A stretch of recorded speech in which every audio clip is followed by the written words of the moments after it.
Hello from Gardening at Douentza here in Ireland, and you're very welcome to this episode in my mini-series Year in the Life of a Border.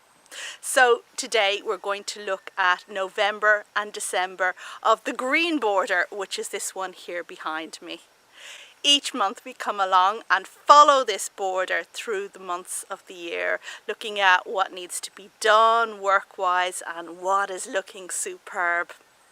But this episode is going to be a little bit different because not only are we looking at 2 months, November and December, albeit short gardening months, but also I'm going to give a recap of the highlights from this border during the year. So what better place to end this mini-series about the green border than with this gorgeous, gorgeous Daphne here behind me, which was in glorious flower when we kicked off in January and is in glorious flower again as we end up in December. Okay, let's hear all about the green border in November and December and see those wonderful highlights.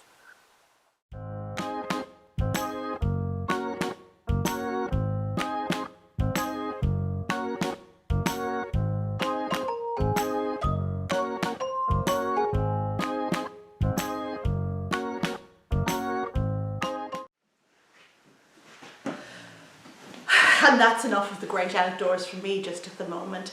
It's a real indication of how cold it is out there that I choose to record this video indoors with you. But don't worry, we'll see plenty of what is out there. Weather, of course, gets bad at this time of year, and the rain and the frost can drive a gardener indoors. But in any case, there's not too much to do except plan, and planning is very important. It's a time where we have enough space to stand back and assess what's going on, and with this particular border I can now see the opportunity to do something a little bit different. So I have this little patch over here beyond the conifer tree, and it would make sense to integrate that in the border and just make the whole thing more oval shaped. Now, why didn't I do this in the first place? The answer is because the conifer was sucking so much moisture and nutrients out of the earth that it was really hard to plant anything around it. But now that the conifer is dead, I can extend the border and just make it a more regular shape. And the frost comes, and the frost tends to cover up a multitude of sins. Everything always looks gorgeous when it's covered in this powdery white stuff. Very seasonal, very beautiful. But also important is to remember that plants and everything are under there, underneath the snow. Don't take a fit, don't go walking in your borders. I had to tell my kids not to do this because they can't see the border, so they think it doesn't matter that they tramp through it. But no, plants are under there and they're vulnerable. The snow will give them some protection if it freezes solid, but certainly you don't want to be walking on your precious plants. November is the time for lifting dahlias, and when doing so it's always an idea to look out for the presence of crown gall or leafy crown gall, which is a knobbly kind of growth that you will find on your tubers, sometimes on the tubers themselves, but mostly up near the neck of the plant, as you can see here. Now, this is a bacterial infection for which there's no cure, so if you come across it, the only thing you can do is to destroy your dahlia tuber, and to do it in such a way that it doesn't go in the compost and therefore won't go back into your soil and reinfect. It's very contagious, and if you're really careful, what you could do is put a 10% bleach solution in the soil from which the dahlia came, just to make sure that you see it off. However, personally, I've never done this. And although this bacterial infection is definitely bad news and something you need to guard against, don't let it put you off dahlias, because dahlias are such wonderful flowers that bring late colour into the border and just keep on giving until the first frosts. And speaking of first frosts, that was the trigger to lift my dahlias, I mentioned already, but also to cover up a couple of tender plants in the border. And I do this not very thoroughly. I just put an upturned clay pot over Salvia amistad, which is slightly tender, over my Musella banana, which has been planted out for the first time, and over my eucalyptus, and hopefully that will see me through to spring. And as you can see, my beautiful Daphne has come into full flower in December. It's a wonderful thing. Perhaps in other colder areas it mightn't flower so early, but for me it flowers December, January and into February. In February it just produces the most glorious confetti all over the border. The scent is magnificent, and it's certainly something that motivates me to go out and check the greenhouse, because I know I'm going to get wafts of that glorious scent as I go in. Okay, so as we've come to the end of the year, I thought it would be a good idea to take a look back, and we'll start off in January. And January is when the gardening year generally kicks off, some years earlier than others, because if it's very frosty and very snowy, you can't really get out there. But I weeded this border and did all the cutting back in January, leaving a very, very bare space. And the real highlight from that month was, as I mentioned, my glorious Jacqueline Postel Daphne, with its amazing scent that just makes you understand that spring isn't very far away. On to February, and we're still very early in the year, but Daphne did her job of brightening up the border this time, as I mentioned earlier, with this glorious, glorious confetti that just sprinkles itself all over the place. Now in February, you may want to consider pruning your hydrangeas, as I did here in this border.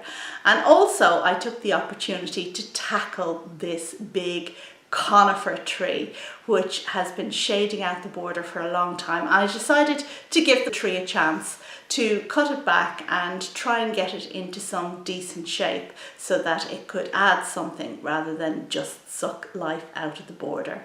So it was a big job to actually prune this whole tree back in February.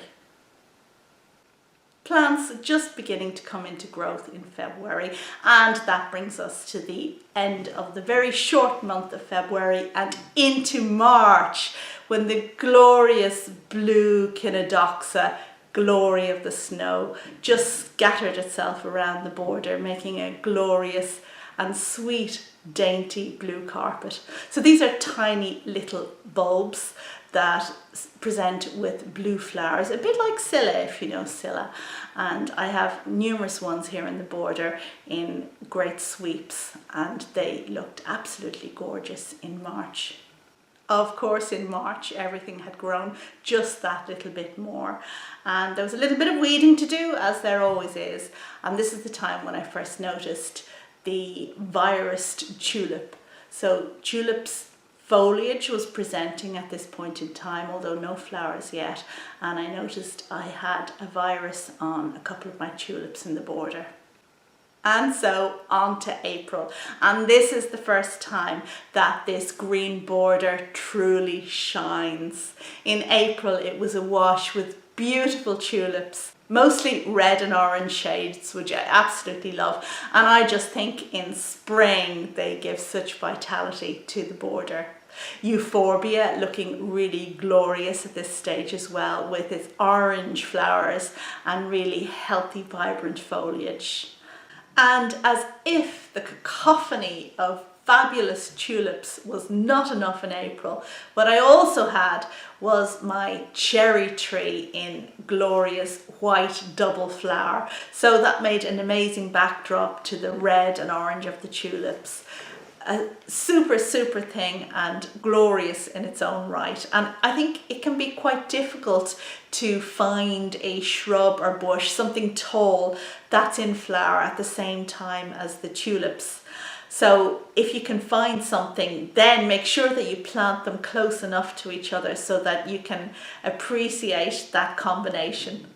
And for those who look out for the smaller things, pulsatilla also presented with some very sweet little flowers that are much prized. I always find that in early spring and early summer we tend to look out for the small things and take a lot of joy in them. Of course, there was work to be done as well in April, and at this stage I edged the border, which I don't have a machine for it, so it's a manual task for me with the half moon edger, just cutting all along the edge, and that always neatens things up so well. They look great. And it was time as well to look out for lily beetle, because I suffer from lily beetle in my garden, and these have to be manually picked off, put into a bowl of soapy water and dispatched in that way. And now on to May, which is another glorious month, and my green border really shone at this time. There was lots to do, and this is the point in time when I decided to cut down the conifer tree. It was annoying me too much, and I decided not that I was going to cut it down, I was going to kill it essentially by cutting off the branches and just leave a skeleton that I could use to climb some clematis up at a later stage. Also in May, staking was to be done, especially my tall silphium at the back of the border and various other little bits of staking. And the euphorbia, which looked so wonderful just a month ago, had now started into vigorous growth, and if let do its thing, it really will overrun a border. So I did a good bit of just pulling out euphorbia, putting a bit of manners on it, so it was restricted to certain spaces in the border. And so much was looking wonderful in May. Firstly, the pulsatilla that we saw flowering the previous month now had its pretty little seed heads, which are an absolute joy. And any perennial that has more than one season of interest for flowering or seeding is definitely something that earns its place in my garden. But the Diplerina really stole the show in the month of May, and this is a beautiful Antipodean plant, monocot plant with these kind of typical spiky leaves, but the flower is so glorious. Really pretty little thing, loved by the bees. I also did lots of planting out in May. So dahlias went into the ground, many dahlias. The Chinese banana went out, and this is an experiment to see if I can grow this plant outdoors. I'll just cover it very slightly with a clay pot at the end of the year. And salvias went into the ground as well, a hedychium which will be left permanently in situ, and a few other bits and pieces. Generally speaking, May is a busy month for the border, lots of tidy up, lots of planting out, lots of enjoying what's looking glorious and anticipating what's yet to come. And then came June, and the border was awash with different flowers. The Lychnis coronaria really was evident in lots of places, and I just love the light silvery foliage and the magenta flowers, which make it look so gorgeous. Salvias also held their own, looking fabulous. Aconite, which is blue monk's head, very pretty at this time of the year. And Gypsophila presented in a double pink froth, which I thought just looked magnificent with the Lychnis poking through it. There were other joys too, like the small Swirtia flowers, which are really a joy for those who look out for the more subtle. And this is a beautiful little thing I grew from seed several years ago and has continued to grace my green border with its delicate flowers in June. There was also Salmesia in flower and Alstroemeria, and we know Alstroemeria oriana from other videos I've made in the garden. This one here is the annual Alstroemeria Ligtu hybrid, which I originally read about in one of Christopher Lloyd's amazing books many moons ago, and of course had to get my hands on it. Now it's a self-seeder, so once you have it established in your garden, it will seed about and make its presence felt in your border, but never in a weedy way. Just such a pretty little thing. In general, June is a month of plenty. It can be earlier on in the year there's just one or two flowers that I'll fixate on and look at and examine and photograph. But when it comes to June, there's just so much stuff going on that I'm really spoilt for choice. And now moving on to the green border in July, where we are once again treated to a variety of different flowers, all looking absolutely fantastic. And one of my favourites at this time of year is this fabulous leucanthemum that I have. It has these yellowish daisy-like flowers that just go on blooming for the longest time and add so much to the display. Now you can see that I have them fairly close to dark-leafed Ligularia, which was itself in flower with its yellow spires at this time of year. But I think the contrast of the dark leaf of the Ligularia and the white daisy-like flowers of the leucanthemum is very good indeed. And the lilies starting to flower, of course, at this time of year, wafting their heady scent around the garden. And I know I'm a great one for the heady scents, but I do love anything that will provide scent. And I prefer good, proper scent rather than anything that's too delicate or subtle, maybe because my sense of smell isn't that great. And at this stage, I was certainly glad I'd gone to the trouble of picking those lily beetles off earlier in the year to give rise to such a beautiful display. Also looking good now is the hydrangea, and the one I have in this border is called Aisha. So it's a macrophylla type hydrangea, and because my soil is acidic, I have bluish flowers. Now, Aisha is a little bit different from ordinary hydrangea macrophylla in the way that the flowers present, but I think it's a really nice one to have. And dahlias, of course, in flower in this month. But the thing that really struck me, in among all this variety of flower and colour, was the fact that my eucamus, my pineapple flower, started to come into bloom. Now at this stage it wasn't fully open, it wasn't fully in bloom, but it held so much promise. So now on into August of the green border. Now normally August is a really good month for anywhere in my garden and for this border in particular, but we had so much rain in August that it completely washed everything out, and it meant I didn't get out into the garden, and it meant I didn't get to tidy up, so the border didn't look as great as it might have done, but there was still plenty to see. At the back of the border, tall pink eupatorium was looking really good, needing no staking at all to hold itself upright.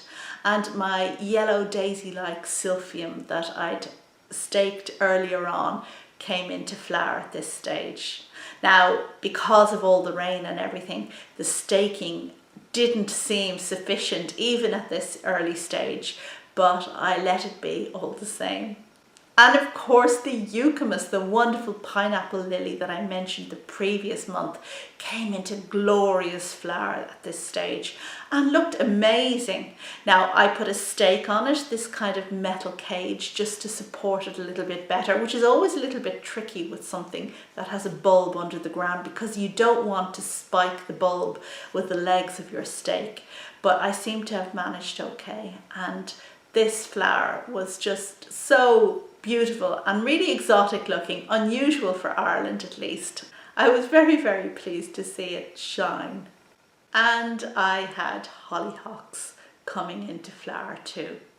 So it was a great moment to collect seed, to check what had run to seed and could be collected, and that's exactly what I did. And now we move on to September of the green border, where a lot of work had to be done to just tidy up the whole place after letting it kind of do its own thing the previous month. So I did a lot of cutting back, whereas normally we wouldn't have to cut back so radically at this stage in the game, but because plants had been allowed to kind of, go over, there was nothing for it but to cut them back.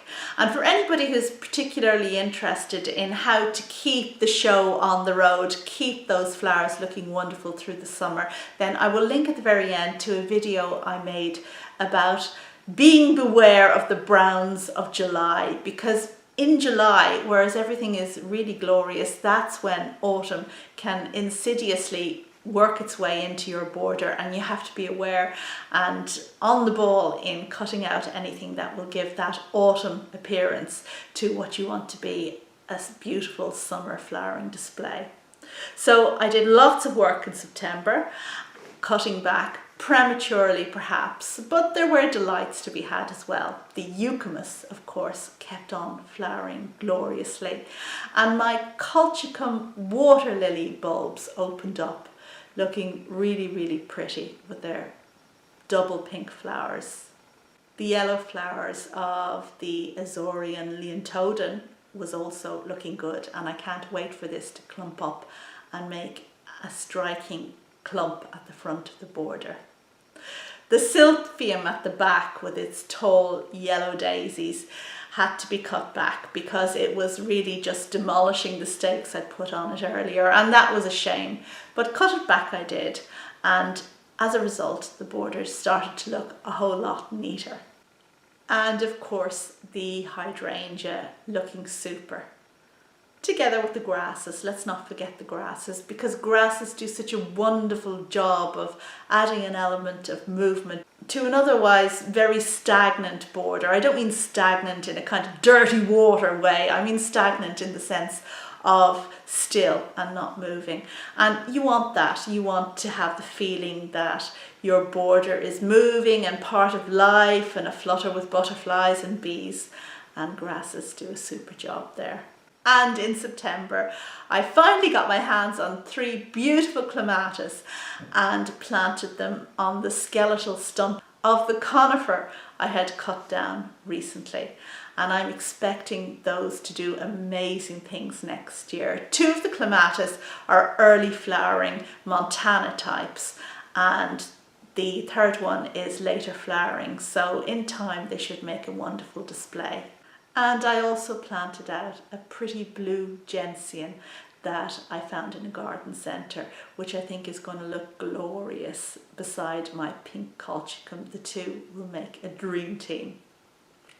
So with planting in also came lifting up, and it was time for the pots of calla lilies in these borders to go inside into the greenhouse for the winter. So out they came of the pot, and the bulbs had all the earth removed from them, and then they got dried out and tucked away for the winter.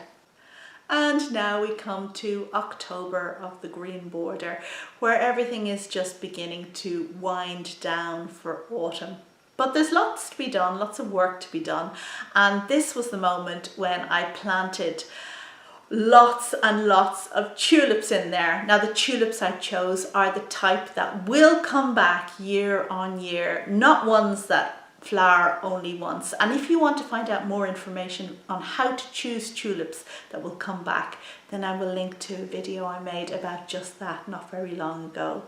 So the tulips went into the border, and thankfully I'd done the cutting back the previous month, which just facilitated the whole process. But looking good in this month were several things. The grasses still looking super from the previous month, but also the cherry tree, which we mentioned earlier, which acquires glorious autumn hues, and the reddish orangey leaves just made a fabulous backdrop to an otherwise quite quiet border. I always think autumn colour can look so vibrant and gaudy even in a sense compared to the quiet time that time of year generally suggests to us. We had lots of rain too in October, but one thing that really shone out was the glorious hedychium, the ginger that I'd planted earlier, and this came into fabulous yellow flower in this month. It was absolutely amazing, and I kept finding myself drawn to it, coming back for another look and another look and another look until eventually it faded. Now this hedychium is going to stay out in the border longer term, and hopefully it will go on to be quite hardy for me. And that about brings us full circle, because we started off talking about November and December, and now we've done the run through from January to October. So if you are gardening outdoors, I hope that this video was interesting to you. I hope that you might have found plants in it that you will be inspired to try out. Perhaps there were some gardening tasks that I did that you didn't know about, and that will be useful to you. And if so, then that's just wonderful. And I hope to make another series, A Year in the Life of a Border, next year, choosing a different border in my garden. So if perhaps there was one you noticed on one of my garden tours that you would like me to follow through for a year, then do jot that information down below. Okay, that's all for now. Thank you very much for watching, and if you are bored, please feel free to look back over this series, and also to remind you that I did make a previous series about the cherry tree border another year, so that's there for you to view if you so wish. Thank you, and I will see you on the next video. Bye!